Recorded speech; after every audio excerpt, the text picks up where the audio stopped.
What's the difference between accounts receivable and accounts payable? Or what's the difference between finance and accounting? In this video, I'll explain the most easily confused finance terms in single language. I'll tell you what they mean, and I'll show you an easy way to remember the difference between them. Hi, my name is Brian Feraldi. I'm a financial educator who's been analyzing businesses for more than 20 years. Let's start with general finance and accounting terms. What's the difference between finance and accounting? Finance is the process of managing money, making investments, and deploying capital in an effort to drive growth and profits at a business. Accounting is the process of accurately recording and reporting on financial transactions for sharing and compliance purposes. Now, an easy way to remember the difference is that finance is forward-looking, but accounting is backward-looking. What's the difference between cash accounting and accrual accounting? Cash accounting is when revenue and expenses are reported when cash changes hands. Accrual accounting is when revenue and expenses are recorded only when they are incurred. The simple way to remember the difference is that cash accounting only cares about cash movement,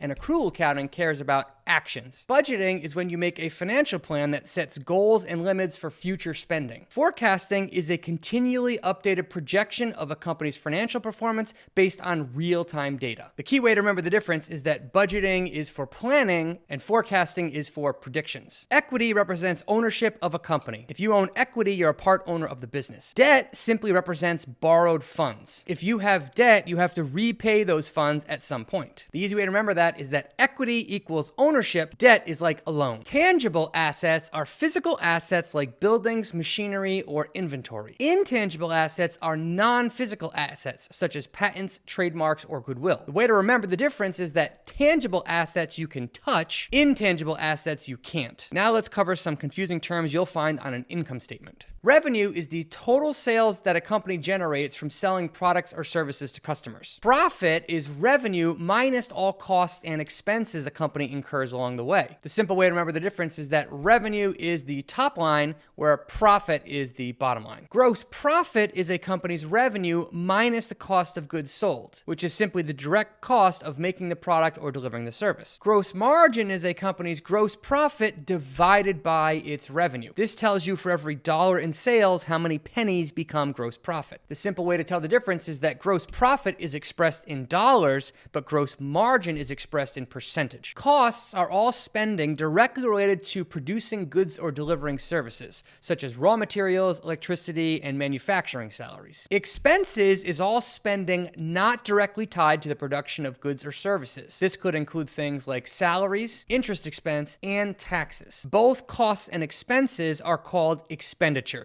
An easy way to remember the difference is that costs are related to production, whereas expenses are related to overhead. Fixed costs are any expenditure that does not change with the volume of production. This could include things like rent or insurance. Variable costs are expenditures that do change with volume. This could include things like raw materials and electricity for production. The way to remember the difference is that fixed costs are steady, whereas variable costs are variable. Capital expenditures are found on a company's cash flow statement. This is deploying capital on assets that will benefit the company for multiple years, such as equipment, real estate, and buildings. Operating expenses are found on the income statement, and these are simply day-to-day expenses that a company incurs as the general cost of doing business, such as salaries, rent, and utilities. The way to remember the difference is that capital expenditures are for the long-term benefit. Operating expenditures are for day-to-day bills. If you're enjoying this video so far, but I'm going too fast, if you visit longtermmindset.co/confusing, I'll email you a simple infographic that has every term, explanation, and key reminder word in an email. There's also a link in the video description below. Next, let's tackle some confusing finance terms you'll find on a company's balance sheet. Assets are everything that a company owns. This includes things like cash,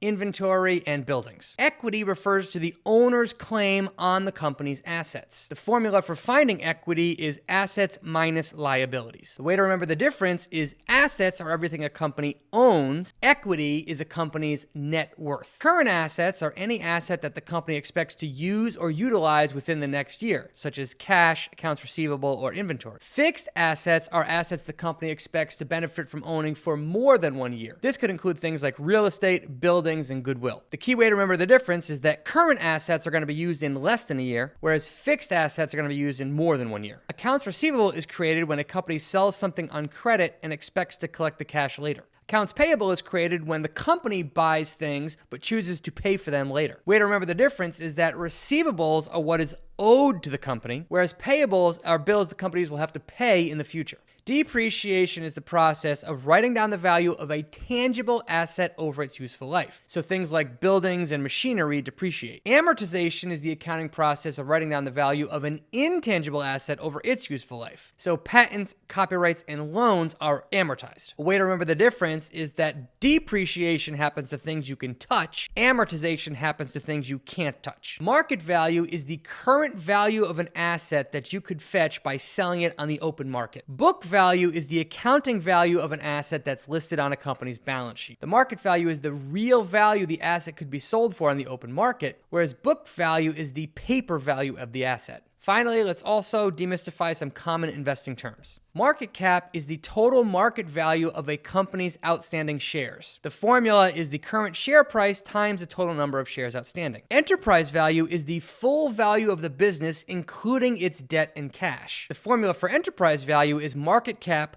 plus the company's debt minus the company's cash balance. A way to remember the difference is that market cap is a company's equity value, but enterprise value is the company's buyout value. Capital gains are the profit an investor earns from selling an asset at a higher price than they bought it. Dividends are the profits that an investor earns when the company pays a portion of the profits to its shareholders in form of cash. So capital gains are the profits you earn from selling an asset, whereas dividends are the profits you earn from holding the asset. Liquidity is the ability for a company to meet its short-term obligations with the cash it has on hand. Solvency is a company's ability to meet its long-term obligations and sustain operations over time. Liquidity measures a company's short-term survival. Solvency measures a company's long-term sustainability. Return on investment measures the profitability of an investment based on its investment cost. Return on equity measures the profitability of a company relative to how much capital shareholders have put in. Return on investment is about measuring the investment's profit, whereas return on equity is about measuring the owner's profit. So there you have it, 40 confusing investing terms and an easy way to remember them. If you want to grab a free copy of that infographic that has all of the terms covered in this video laid out, just visit longtermmindset.co/confusing